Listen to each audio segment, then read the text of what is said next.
تو اس نے اندھیروں میں پکارا، تیرے سوا کوئی معبود نہیں، تو پاک ہے، یقیناً میں ظلم کرنے والوں میں سے ہوں۔ تو ہم نے اس کی دعا قبول کر لی اور اسے غم سے نجات دے دی، اور اسی طرح ہم ایمان والوں کو نجات دیتے ہیں، اوروں کو بھی دیں گے۔ ان ساری مثالوں میں ہمارے لیے سبق ہے۔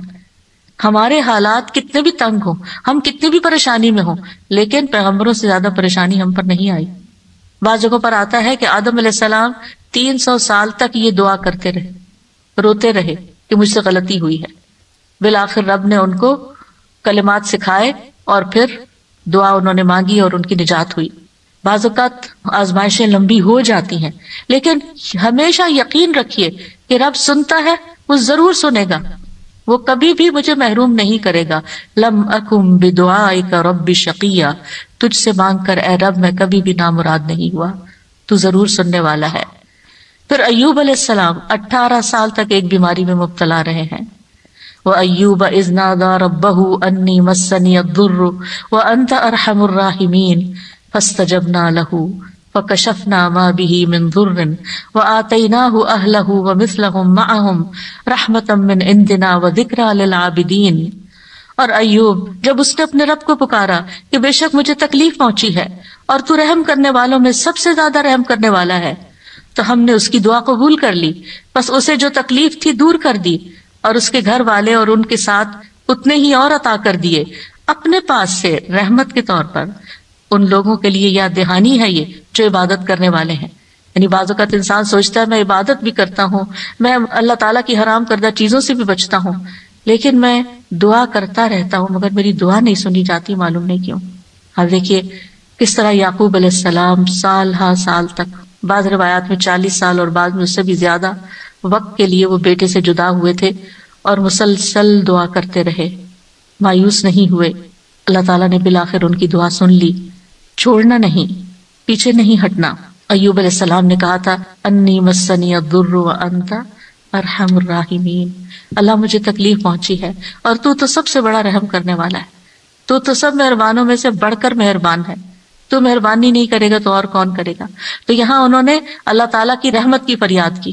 پھر ابراہیم علیہ السلام مشکل ترین حالات میں اللہ تعالیٰ پر توکل کرتے ہیں۔ ابن عباس کہتے ہیں کہ یہ کلمہ حسبنا اللہ ونعم الوکیل ابراہیم علیہ السلام نے اس وقت کہا تھا جب انہیں آگ میں ڈالا گیا تھا، اور ان کے اس کلمے کی وجہ سے ان پر آگ ٹھنڈی ہو گئی، کیونکہ انہوں نے کہا تھا حسبنا اللہ ونعم الوکیل، حسبنا اللہ، اللہ ہمیں کافی ہے۔ یہ بھی پکارنے کا ایک انداز ہے، اللہ کی رحمت کو طلب کرنے کا ایک انداز ہے۔ اور ان کے اس کہنے پر اللہ سبحانہ تعالیٰ نے کیا فرمایا، قلنا یا نار کونی بردم وسلاما علی ابراہیم، اے آگ تو ابراہیم پر سراسر ٹھنڈک اور سلامتی والی بن جا۔ ابراہیم علیہ السلام نے نیک اولاد کی دعا کی، رب ہب لی من الصالحین فبشرناہ بغلام حلیم، اے میرے رب مجھے لڑکا عطا کر جو نیکوں میں سے ہو، تو ہم نے اسے ایک بردبار لڑکے کی خوشخبری دی، بغلام حلیم۔ ایسا نہیں ہوا کہ ابراہیم علیہ السلام نے ادھر دعا کی اور ادھر ان کو اسحاق اور اسماعیل علیہ السلام مل گئے۔ انتہائی بڑھاپے کی حالت میں جا کر بہت سالوں کے بعد دعا قبول ہوئی، لیکن قبول ہوئی۔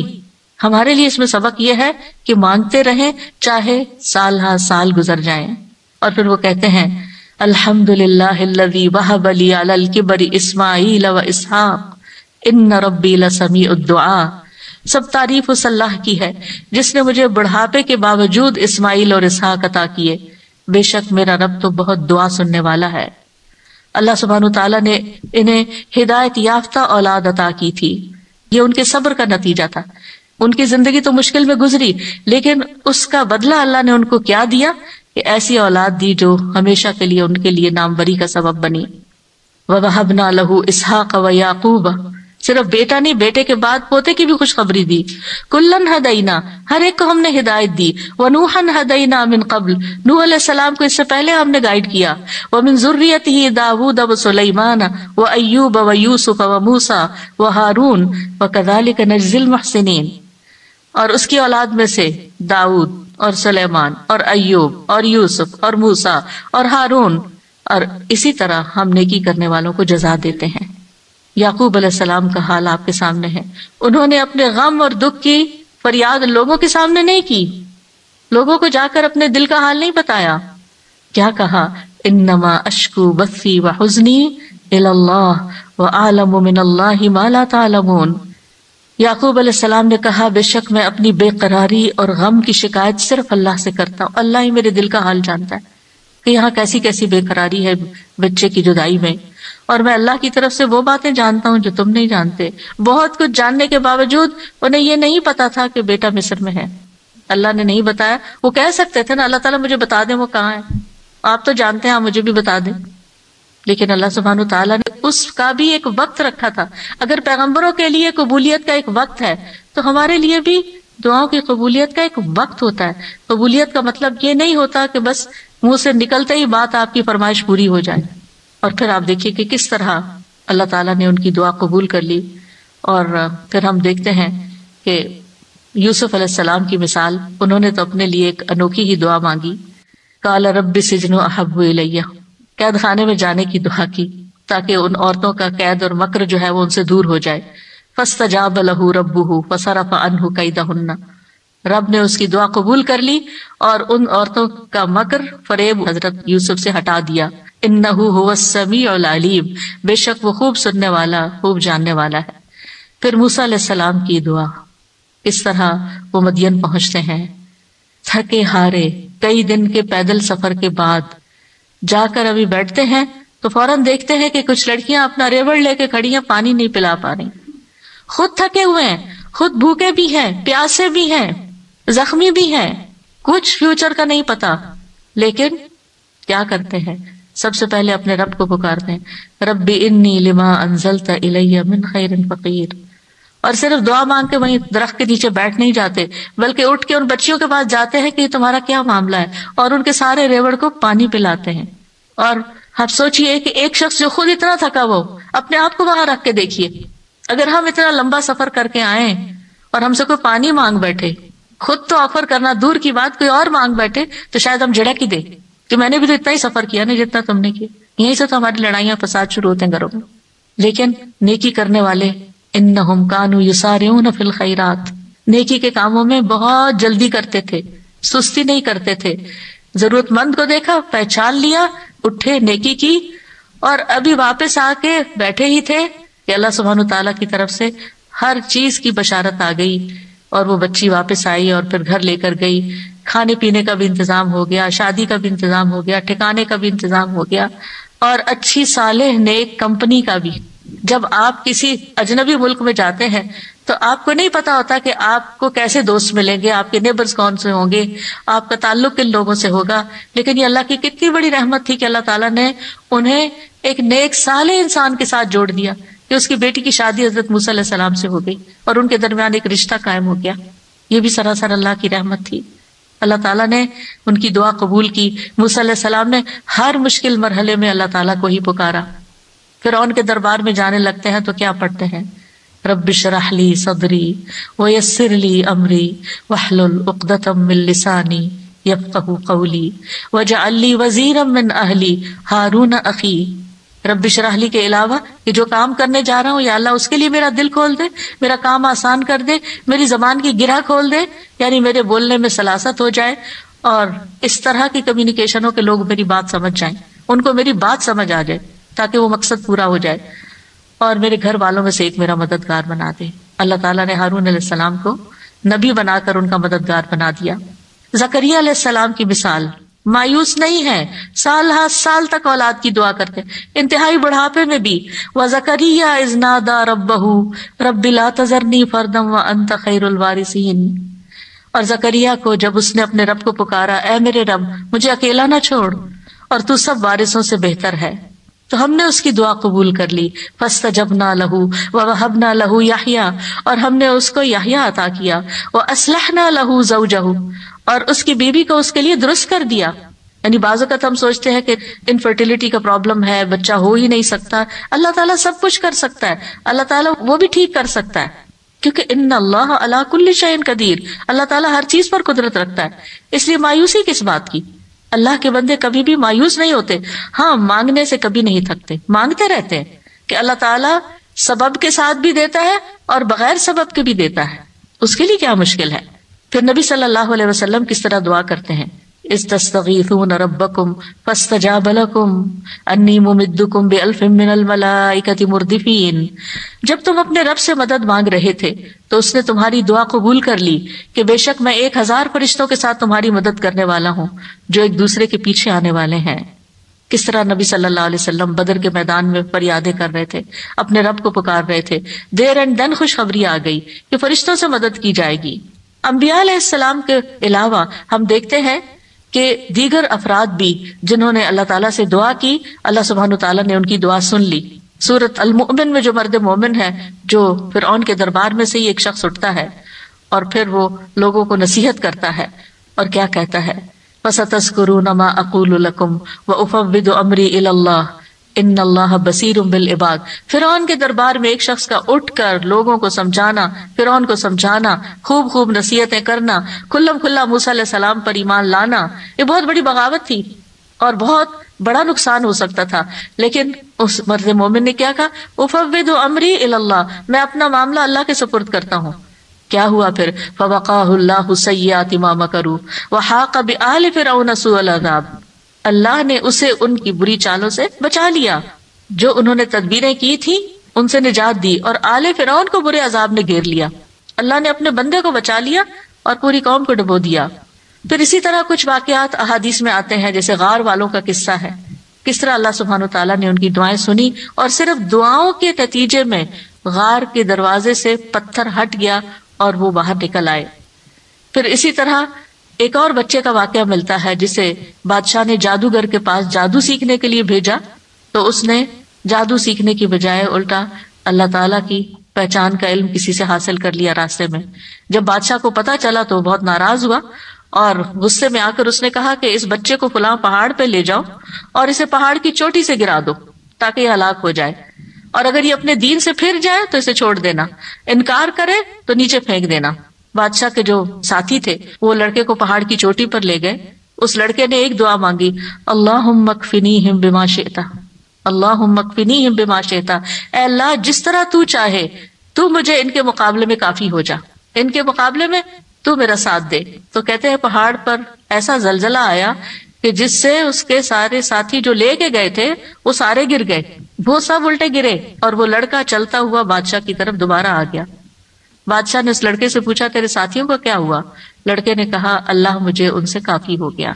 بادشاہ نے پھر اس لڑکے کو اپنے ساتھیوں کے اور لوگوں کے حوالے کر کے کہا کہ اسے ایک چھوٹی سی کشتی میں بٹھاؤ اور سمندر کے بیچ میں جا کے کشتی الٹ دو، اس کو وہاں پھینک دو، اگر یہ اپنے دین سے پھر جائے تو چھوڑ دینا، انکار کرے پھینک کے آ جانا.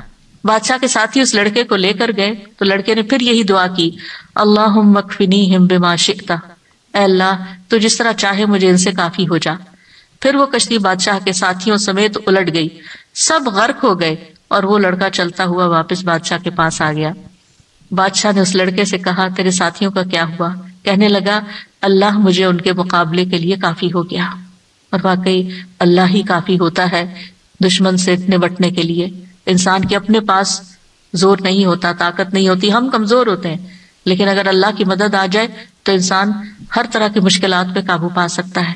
آسیہ علیہ السلام کی مثال ہمارے سامنے ہے کہ کس طرح انہوں نے فرعونیوں سے نجات کے لیے دعا مانگی اور کہا رب ابن لی عندک بیتا فی الجنہ ونجنی من فرعون وعملہ ونجنی من القوم الظالمین. اے میرے رب میرے لیے اپنے پاس جنت میں ایک گھر بنا دے اور مجھے فرعون سے اور اس کے عمل سے نجات دے اور مجھے ظالم قوم سے نجات دے. تو کیا ہوا؟ اللہ تعالیٰ نے ان کی دعا قبول کر لی. ابو ہریرہ کہتے ہیں کہ فرعون نے اپنی بیوی کے دونوں ہاتھوں اور دونوں پاؤں کے لیے 4 میخیں گاڑی، یعنی جیسے وصولی دیتے ہیں نا، تو ہر ہاتھ میں میخ گاڑی اور پاؤں میں بھی. جب وہ فرعونی ان سے جدا ہوتے تو فرشتے ان پہ سایہ کر لیتے. اس وقت انہوں نے یہ دعا کی، بس اللہ تعالیٰ نے جنت میں ان کے گھر سے پردہ ہٹا کر ان کو گھر دکھا دیا، یہ گھر بن چکا ہے تمہارا، اس صبر کی بدولت جو انہوں نے اس تکلیف پر کیا اور اپنے ایمان کو بچایا. سارہ علیہ السلام نے کس طرح اس ظالم بادشاہ کے مقابلے میں مدد طلب کی. آپ جانتے ہیں کہ ابراہیم علیہ السلام نے حضرت سارہ کے ساتھ ہجرت کی تھی اور انہیں لے کر ایک شہر میں پہنچے. جو اس کا بادشاہ تھا وہ بہت ظالم تھا، اور جب اسے پتا چلتا کہ کوئی مسافر ایسا ہے جس کے ساتھ بہت خوبصورت عورت ہے تو وہ اس سے زبردستی چھین لیتا تھا.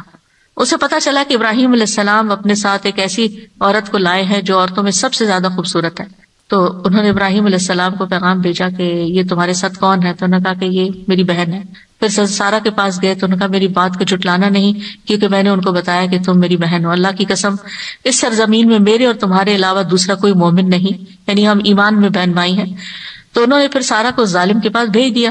بادشاہ سارا کی طرف بڑھنے لگا تو یعنی حضرت سارا نے اٹھ کر وضو کیا، نماز پڑھنے لگی اور یہ دعا کی، اللہم ان کنت آمنت بک وبرسولک واحسنت فرجی الا علی زوجی فلا تسلط علی الکافر۔ اے اللہ، اگر میں تجھ پر اور تیرے رسول پر ایمان لائی ہوں اور میں نے اپنی شرمگاہ کو اپنے شوہر کے سوا محفوظ رکھا ہے تو اس کافر کو میرے اوپر مسلط نہ ہونے دے۔ اس پر بادشاہ کا سانس گلے میں پھنس گیا اور گر کر ایڑیاں رگڑنے لگا، اور حضرت سارا کو نجات مل گئی۔ نہ صرف ایک نجات ملی بلکہ ان کے ساتھ توفتاً حضرت ہاجر کو بھی ساتھ دیا گیا۔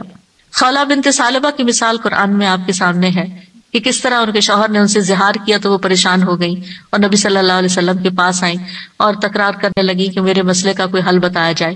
تو اس پر اللہ سبحانہ وتعالیٰ نے کیا آیات نازل کی، قد سمع اللہ قول التی تجادلک فی زوجہا وتشتکی الی اللہ واللہ یسمع تحاورکما۔ اللہ نے سن لی اس عورت کی بات جو تم سے اپنے شوہر کی شکایت کر رہی تھی اور اپنے خاوند کے بارے میں جھگڑ رہی تھی اور اللہ کی طرف شکایت کر رہی تھی، اور اللہ تم دونوں کی بات سن رہا تھا۔ تو اللہ سبحانہ وتعالیٰ نے اس عورت کی بات سن لی کا مطلب کیا ہے؟ دعا قبول کر لی، مسئلے کا حل مل گیا۔ اسی طرح سلف صالحین جو ہیں وہ بھی اللہ کو پکارتے ہیں۔ امت کے جو نیک لوگ ہیں ان میں سب سے پہلے صحابہ کرام ہیں۔ وہ سب سے بڑھ کر اللہ تعالیٰ کو جاننے والے تھے، اللہ تعالیٰ کی معرفت رکھتے تھے، وہ اللہ کے رسول کو جاننے والے تھے، وہ دین میں سب سے زیادہ بصیرت رکھتے تھے اور سب سے زیادہ دعا کرنے کے ادب آداب سے واقف تھے کہ کیسے دعا کی جاتی ہے۔ ہم دیکھتے ہیں کہ عمر بن خطاب رضی اللہ عنہ دعا کے ذریعے اپنے دشمن کے خلاف فتح طلب کرتے تھے، اور یہ دعا ان کے لشکروں میں سے عظیم لشکر تھا۔ کہتے ہیں نا کہ اللہ تعالیٰ کے لشکر ہیں، جیسے سکینت بھی اللہ کے لشکروں میں سے ایک لشکر ہے، تو وہ دعا کو بھی اللہ کا ایک لشکر سمجھتے تھے۔ وہ اپنے ساتھیوں سے کہا کرتے تھے، تم کثرت تعداد کی بنیاد پر فتح نہیں دیے جاتے بلکہ تمہاری مدد آسمان سے کی جاتی ہے۔ اللہ تمہاری مدد کرتا ہے، یعنی تمہاری دعائیں سنتا ہے۔ اسی طرح عبداللہ بن زبیر کے بارے میں آتا ہے، وہ کہتے ہیں کہ جمل کی جنگ کے موقع پر جب زبیر رضی اللہ عنہ کھڑے ہوئے تو مجھے بلایا، میں ان کے پہلو میں جا کر کھڑا ہو گیا، بیٹے ہیں ان کے۔ انہوں نے کہا، بیٹا آج کی لڑائی میں ظالم مارا جائے گا یا مظلوم؟ میں سمجھتا ہوں کہ آج میں مظلوم قتل کیا جاؤں گا، اور مجھے سب سے بڑی فکر اپنے قرضوں کی ہے۔ کیا تمہیں بھی کچھ اندازہ ہے کہ قرض ادا کرنے کے بعد ہمارا کچھ مال بچ سکے گا؟ پھر انہوں نے کہا، بیٹے ہمارا مال فروخت کر کے اس سے قرض ادا کر دینا۔ کہنے لگے، بیٹا اگر قرض ادا کرنے سے عاجز ہو جاؤ تو میرے مولا سے اس میں مدد چاہنا، کام نہ ہو تو اللہ سے مدد چاہنا۔ عبداللہ نے بیان کیا کہ اللہ کی قسم، ان کے بیٹے کہتے ہیں، اللہ کی قسم میں ان کی بات اس وقت نہ سمجھ سکا۔ میں نے پوچھا، اے میرے بابا، من مولا کا، آپ کا مولا کون ہے؟ قال اللہ، کہنے لگے اللہ۔ عبداللہ کہتے ہیں، اللہ کی قسم قرض ادا کرنے میں جب بھی دشواری پیش آئی میں نے اسی طرح دعا کی، یا مولا زبیر، ہے زبیر کے مولا، اقضی عنہ دینہ، آپ ان کی طرف سے قرض ادا کر دیجئے، اس کا بندوبست کر دیجئے، اور ادائیگی کی کوئی نہ کوئی صورت پیدا ہو جاتی تھی، دعا قبول ہو جاتی۔ سفیان ثوری کہا کرتے تھے، اے وہ ذات جس کو اپنے تمام بندوں میں سے وہ انسان سب سے زیادہ محبوب ہے جو اس سے مانگے تو کثرت سے مانگے، یعنی اللہ تعالیٰ کو وہ شخص زیادہ پیارا ہے جو زیادہ دعائیں کرتا ہے۔ اے وہ ذات جس کو اپنے تمام بندوں میں سے وہ انسان سب سے زیادہ ناپسند ہے جو اس سے نہیں مانگتا، کیونکہ جو انسان دعا نہیں کرتا اللہ تعالیٰ اس سے ناراض ہوتا ہے، اور تیرے سوا کوئی بھی ایسا نہیں ہے اے میرے رب۔ کیا مطلب؟ کوئی بھی اور ایسا نہیں۔ اگر کسی سے بھی انسان ایک سے زیادہ دفعہ کچھ مانگ لے تو وہ ناراض ہو جاتا ہے، اور نہ مانگے تو خوش رہتے ہیں۔ ایون ماں باپ بھی آپ دیکھیں، اگر بچے ایک دفعہ کچھ مانگے تو کہ اچھا بیٹا لے لو، پھر دوسری دفعہ پھر مانگے تو ایک دن آتا ہے کہ ماں باپ بھی کہتے ہیں کہ تم کب تک مانگتے رہو گے، اپنا بندوبست خود کرو۔ لیکن اللہ سبحانہ وتعالیٰ کبھی ایسا نہیں کہتے کہ کب تک تم مجھ سے دعائیں کرتے رہو گے۔ وہ پسند کرتے ہیں کہ بندہ دعا کرتا رہے، اور بعض لوگوں کو تو دعا میں ایسا لطف آتا ہے، اللہ تعالیٰ سے مناجات کرنے میں، اللہ تعالیٰ کو پکارنے میں، اللہ تعالیٰ کے آگے ہاتھ پھیلانے میں، اللہ تعالیٰ کی طرف رجوع کرنے میں ایسی لذت آتی ہے کہ ان کی یہ لذت اس چیز کی لذت سے بھی بڑھ جاتی ہے جو وہ مانگ رہے ہوتے ہیں۔ تو اس لیے کبھی بھی انسان مانگنے سے دور نہ رہے، مانگتا رہے۔ صرف بڑی حاجتیں نہیں، بڑے مسائل نہیں، چھوٹی چھوٹی چیزیں بھی. لیس بن سعد کہتے ہیں کہ ابو حازم کہا کرتے تھے مجھے نمک بھی چاہیے تو میں اپنی دعاؤں میں اللہ سے مانگتا ہوں کہ مجھے نمک چاہیے. نمک سب سے چھوٹی چیز ہوتی ہے نا. اور پھر اسی طرح بعض سلف صالحین اپنی نمازوں میں اللہ تعالیٰ سے اپنی تمام ضروریات مانگتے تھے، یعنی چھوٹی بڑی سب، یہاں تک کہ آٹے میں ڈالا جانے والا نمک، بکری کا چارہ، گھاس بھی اللہ سے مانگتے تھے. چھوٹی چھوٹی چیزیں بھی ایک تعلق کو ظاہر کرتا ہے نا یہ، اور اس بات کے یقین کو ظاہر کرتا ہے کہ وہی دیتا ہے. یہ چھوٹی چیزیں بھی وہی دیتا ہے، اگرچہ اسباب ہے دنیا میں لیکن اصل میں پیچھے اسی کا ہاتھ ہے.